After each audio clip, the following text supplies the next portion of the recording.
మనోజ్, నువ్వు నా బిడ్డవి.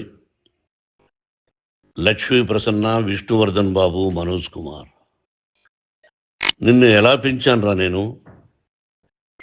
అందరికంటే నిన్నే గారాభంగా పెంచానురా. నీకే ఎక్కువ ఖర్చు పెట్టి చదివించాలని ప్రయత్నం చేశానురా.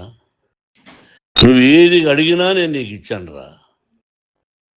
కానీ ఈ రోజున నువ్వు చేస్తున్న పని బిడ్డల గుండెల మీద తంతారంటారే, అలా తన్నేవరా.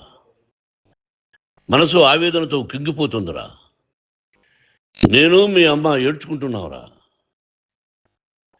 జర్నలిజం ఉన్నది లేనిది, లేనిది ఉన్నట్టు రాస్తున్నారా. నువ్వు నన్ను కొట్టడం ఏంట్రా? నా బిడ్డ నన్ను తాకలా. ఇద్దరం ఘర్షణ పడ్డాం కొన్ని కారణాల వల్ల. ప్రతి ఫ్యామిలీలోనూ ఉంటాయిరా ఇవి. లేనివాడు ఎవరైనా ఉంటే ప్రపంచంలో ఒకరున్నారేమో, 1% ఉంటుందేమో. అటువంటి వాళ్ళ ఇంటికి వెళ్ళి కాళ్ళు గడిగి నిద్ర పూసుకోవచ్చు. భారత భాగవత రామాయణాలు చూసావు కదరా. ఏమిటిది? మీ అమ్మ ఎంత కుమిలిపోతుంది ఈ రోజున హాస్పిటల్ చేరింది. నీ వల్ల హాస్పిటల్ చేరుతాను. చూడు మనోజ్, నీకన్నీ ఇచ్చిన ఈ రోజున నువ్వు నా గుండెల మీద తనడమే కాకుండా అపకీర్తి తీసుకొచ్చావు.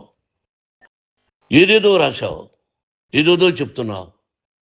కొంతమంది జర్నలిస్టులు ఉన్నది లేనిది, లేనిది ఉన్నట్టు రాసే వాళ్ళ తత్వం వాళ్ళకి. ఎందుకంటే టీఆర్పీ పెరగాలి. ఇది వాళ్ళ నైజం. మనం మార్చలేము. వాళ్ళందరి మీద మన కోర్టుకు వెళ్ళలేము. వాక్ స్వాతంత్రం అంటారు, ప్రజాస్వామ్యం అంటారు. ప్రజాస్వామ్యంలో కూడా కొన్ని హద్దులు ఉన్నాయి. ఇది నీకు తెలుసు అనుకున్నా. ఎంత మంచి నటుడివి నువ్వు. నీ భార్య మాటలు విని తాగుడుకు అలవాటు పడిపోయావు.